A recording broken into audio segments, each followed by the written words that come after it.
नमस्कार, इन खबर में आपका स्वागत है। मैं विद्याशंकर तिवारी हूँ। पुरानी कहावत है कि रोम जल रहा था और नीरो बांसुरी बजा रहा था। कुछ इसी तरह से पीएमसी बैंक घोटाले में भी हुआ। बैंक जो है घोटाला दर घोटाला कर रहा था, डूबा जा रहा था। एक ऐसी कंपनी को लोन दिए जा रहा था जिससे वापसी की गारंटी नहीं थी, और बैंक के एमडी जो हैं जॉय थॉमस, वो निजी ज़िंदगी में रंगरेलियाँ मनाने में लगे थे। अपने से कई साल छोटी पीए से शादी करने के लिए उन्होंने ऐसे ऐसे काम किए जिसकी कोई उम्मीद नहीं कर सकता। उन्होंने अपना धर्म परिवर्तन कर लिया। पहली पत्नी और बच्चों के रहते हुए दूसरे पीए से शादी करने के लिए धर्म परिवर्तन करके वो मुस्लिम बन गए। और उसके बाद बैंक, बताया ये जा रहा कि बैंक के ही पैसे से बहुत सारी प्रॉपर्टी अपनी प्रेयसी के नाम खरीदी, जो कि अब उनकी दूसरी पत्नी है।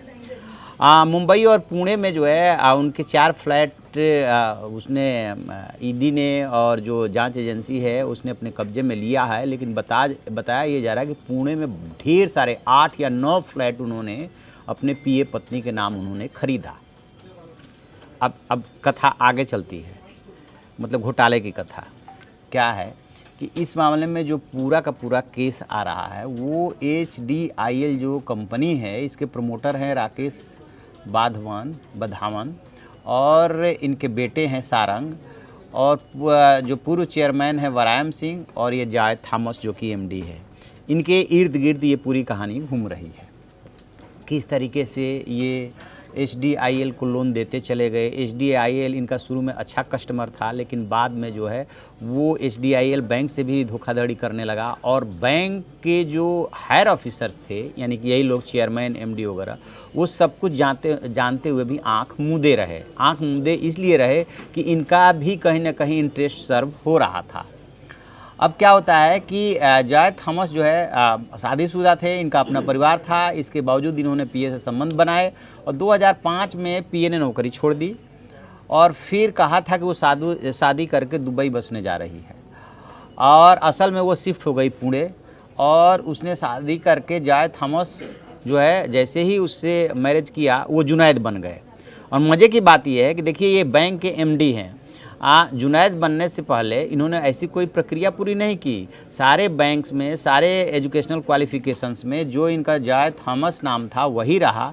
सिर्फ ये दिखावे के लिए जुनैद बन गए, और फिर वो पुणे में बस जाते हैं, यानी कि अपनी पीए पत्नी के साथ, जो पहले प्रेमिका थी उसके साथ रहने लगते हैं। पुणे से फिर मुंबई आते थे, और इस बात की जाँच की जा रही है कि आखिरकार थॉमस की पीए ने पुणे में संपत्तियाँ कैसे खरीदी। स्वाभाविक सी बात है कि यदि कोई 8-10 प्रॉपर्टी खरीदता है तो उसके लिए पैसा कहाँ से आया। तो ये जांच एजेंसियों को शक है कि ये सब बैंक का जो पैसा घोटाला हुआ है उसी में से बीच का कट है ये, और ये लोग सब कुछ जानते हुए उस कंपनी को फेवर कर रहे थे। तो ये भी जब्त हो सकता है। अभी तक जो है उनकी कुछ संपत्तियाँ जब्त हो चुकी है, और खुद पूछताछ में जॉय थॉमस ने बताया है कि उसने अपना नाम शादी के लिए जुनैद रख लिया था। हालांकि उसके इस इस्लामिक नाम पर कोई दस्तावेज मौजूद नहीं है, मतलब सिर्फ और सिर्फ मैरिज करने के लिए। और फिर ये जो है पुलिस अब तक मुंबई और ठाणे में जो है उनके 4 फ्लैट्स को जब्त कर चुकी है। आगे की प्रक्रिया जारी है। और ये देखिए कि जॉय थॉमस और उसकी दूसरी पत्नी ने एक बच्ची को गोद लिया, और एक 11 साल का बेटा है, यानी कि दूसरी पत्नी से, जो पीए पत्नी है। और दूसरी पत्नी जो है चॉकलेट बनाती है, उसको बेचती है, यानी उसको अपना बिजनेस करा दिया, और एक बुटीक भी है। और पुणे की जितनी संपत्तियां इन्होंने उसके नाम खरीदी है, सबका किराया वही वसूलती है। और अब जब ये का सारा राज खुला, यानी कि पहली पत्नी के को इस बात की जानकारी मिली कि ऐसे ऐसे जॉय थॉमस उसके साथ डबल गेम कर रहे हैं, और ऐसे जो है इन्होंने नाम बदल करके उससे मैरिज कर लिया, उसके नाम इतनी प्रॉपर्टी बना ली है, एक बच्ची को गोद ले लिया है, उससे एक बेटा भी हो गया है, तब उसने तलाक का मामला दायर किया था। तो इस तरह से बैंक में यूं ही घोटाला नहीं हो गया है, घोटाले के अंदर भी घोटाला है, और उसमें बाकायदे इन बैंक अफसरों के अपने इंटरेस्ट थे, और आंख मूंद करके कंपनी को इस नाम पे वो कर्ज देते रहे कि कंपनी उनकी शुरू की कस्टमर है, उसने बहुत ज़्यादा बैंक का साथ दिया है, आगे भी साथ देती रहेगी। इस तरीके से ज़्यादातर बिजनेस जो है बैंक का उसी के साथ हो रहा है। ये सब तर्क के आधार पर ये पुल जो है 4355 करोड़ का घोटाला करा बैठे। और अब वहाँ का जिस कस्टमर का 90 लाख रुपया फंसा हुआ है उसने सुसाइड कर लिया। इसके बाद सरकार में थोड़ी सी हलचल शुरू हुई है कि जो 25,000 की सीमा थी कि 6 महीने बाद आप 25,000 निकाल सकते हैं, उसको 40,000 कर दिया है। और अब एक सरकार जो है नए कानून पर विचार कर रही है। उस नए कानून पे हम अलग से बताएंगे कि क्या सरकार करने जा रही है।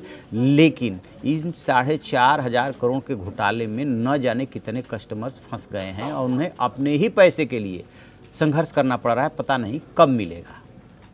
तो आप ऐसी खबरों के लिए देखते रहिए हमारा डिजिटल चैनल इन खबर। Thank you.